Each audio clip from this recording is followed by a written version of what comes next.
Assalamualaikum warahmatullahi wabarakatuh. Jadi Hasan Basri ini satu ketika datang ke seorang kliennya, jual beli mutiara, kebetulan seorang perdana menteri di daerah Bizantium. Bizantium itu satu kota di Yunani kuno yang nanti zaman Romawi namanya ganti Konstantinopel, zaman Turki Utsmani ganti jadi Istanbul. Nah, Perdana Menteri ini satu ketika ngajak Imam Hasan al-Basri ini jalan-jalan ke satu tempat. Jadi di kerajaan itu di satu tempat ada satu tenda. Di tenda itu pas Hasan al-Basri ke sana, tiba-tiba datang ratusan pasukan. Kemudian merubungi tenda itu, ngomong-ngomong apa sedikit terus pergi. Kemudian setelah ada pasukan datang ulama-ulama, orang pinter, filosof, cendekiawan, ratusan juga, muter-muter di tenda itu, ngomong-ngomong sebentar terus pergi. Setelah itu datang juga perempuan-perempuan cantik, muter-muter juga di tenda itu terus pergi juga. Terakhir datang orang-orang tua, muter di situ terus pergi. Paling akhir datang rajanya, muter juga di situ terus pergi. Ini Hasan al-Basri heran, itu ngapain sih orang-orang itu? Kok muter-muter semua di tenda, ngeruneng nggak jelas terus pergi? Cerita sufi itu kan gitu, menarik kalau diceritakan. Diceritain sama Perdana Menterinya, di tenda itu di dalamnya adalah makamnya putra mahkota. Jadi waktu putra mahkota ini masih muda, semua orang mencintainya. Pinter, ganteng, jagoan, pokoknya harapan pemuda-pemudi bangsa negara. Dia semua mengharapkan dia nanti mengganti raja. Tapi terus masih di usia muda tiba-tiba sakit. Semua dokter kerajaan tidak bisa ngatasi dan akhirnya meninggal. Dan dimakamkan di situ yang ada tendanya. Nah, orang tadi yang datang muter-muter ngeruneng itu sebenarnya sedang semacam muhasabah atau apa ya. Jadi misalnya yang pasukan tadi muter-muter di situ, yang diucapkan apa? Wahai pangeran, kalau yang melawanmu, kalau yang membuatmu sakit, membuatmu mati adalah pasukan yang bisa kami lawan, kami siap mengorbankan nyawa untuk membelamu. Tapi yang membuatmu sakit dan meninggal adalah sesuatu yang tidak mungkin kami lawan. Muter-muter terus pergi. Selanjutnya datang lagi orang-orang pinter, para ulama. Wahai putra mahkota, kalau yang bisa menyelamatkanmu adalah ilmu, pengetahuan, filsafat, kami siap melawannya. Terserahlah, butuh santri ngaji filsafat berapa tak kerahkan. Tapi yang datang mengambil nyawamu adalah sesuatu yang tidak terlawan bahkan oleh kepandaian kami. Terus datang yang muda-muda, cantik-cantik juga begitu. Kalau bisa kami tukar nyawamu, keberadaanmu dengan kecantikan kami, dengan keindahan kami semua siap. Terakhir yang orang-orang tua tadi juga begitu. Kalau boleh ditukar, kita yang sudah tua saja yang berangkat duluan. Terserah mau ditukar berapa dari kami semua, umur-umur kami. Tapi yang membuatmu meninggal adalah sesuatu yang tidak terlawan.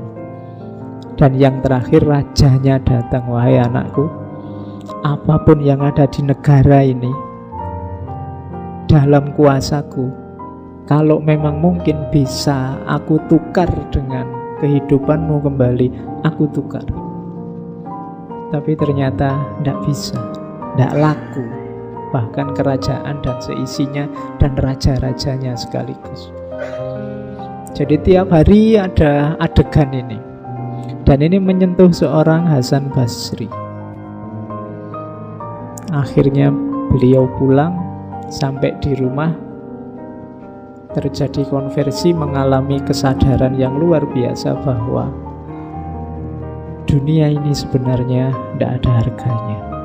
Bahkan satu negara dibandingkan satu nyawa saja tidak bisa dilawan. Oke, nanti dari situ nanti Hasan al-Basri punya konsep tentang dunia yang khas, yang agak negatif, yang agak menjauh dari dunia. Sampai nanti beliau dikenal sebagai tokoh sufi besar awal. Yang tokoh-tokoh awal itu kadang disebut zuhad, ahli zuhud, atau nusak, ahli ibadah. Oke, karomah-karomahnya juga banyak. Silahkan dibaca di buku-buku. Kalau karomah-karomah itu kan ya, yang di Fariduddin Attar itu ada beberapa. Yang masih saya ingat itu satu ketika ada muridnya, namanya Abu Ammar. Abu Ammar ini murid pinter yang juga punya jamaah sendiri. Satu ketika Abu Ammar ini waktu ngaji, ngajar santri-santrinya kayak gini, ada seorang santrinya yang cantiknya luar biasa. Sampai dia terpesona, sampai apalannya hilang semua. Iya, makanya ngawatiri ya kalau jamaahnya.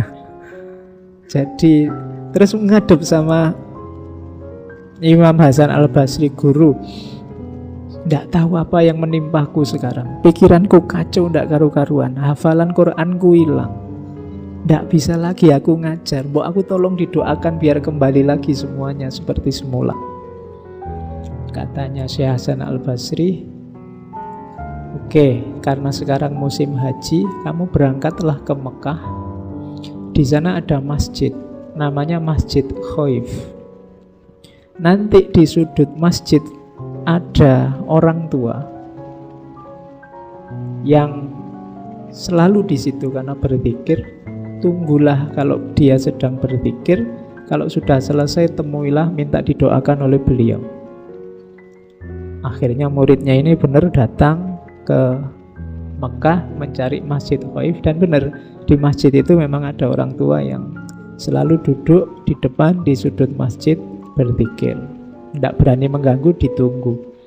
Waktu menunggu si orang tua ini berzikir, tiba-tiba datang seseorang yang pakai baju putih-putih agak bercahaya, dirubung orang banyak. Semuanya minta salaman, termasuk syekh yang sedang zikir itu. Setelah itu, setelah salaman, ngobrol sebentar, terus yang orang yang baju putih-putih tadi pergi. Barulah muridnya Abu Ammar tadi menemui orang tua, menceritakan keadaannya. Saya ini hafalanku hilang gara-gara muridku yang terlalu cakep. Akhirnya sama si syekh yang tua ini didoakan. Terus, kamu ini siapa kok tahu-taunya aku bisa mendoakan semacam ini? Saya dari Basra, muridnya Hasan al-Basri. Terus kata kiai ini, loh, gurumu Hasan Basri loh, kok kamu malah datang padaku? Kurang ajar gurumu itu, masa rahasiaku diungkap begitu saja? Sekarang rahasianya juga aku ungkap. Yang tadi datang putih-putih itu, yang disalami orang banyak termasuk aku, itu tadi gurumu Hasan al-Basri. Beliau biasanya memang kalau habis asar datang ke sini ngobrol sama aku. Terus kalau maghrib balik lagi ke Basrah. Basrah Mekah sekitar 1.500-an kilo lah. Ya, kamu yang punya guru kayak Hasan Basri itu sebenarnya tidak butuh aku. Oke, itu karomah-karomah ya, kita antara lain itu, yang lain banyak. Tapi malam ini kita ngaji, kita belajar apa yang diajarkan oleh Imam Hasan Al-Basri.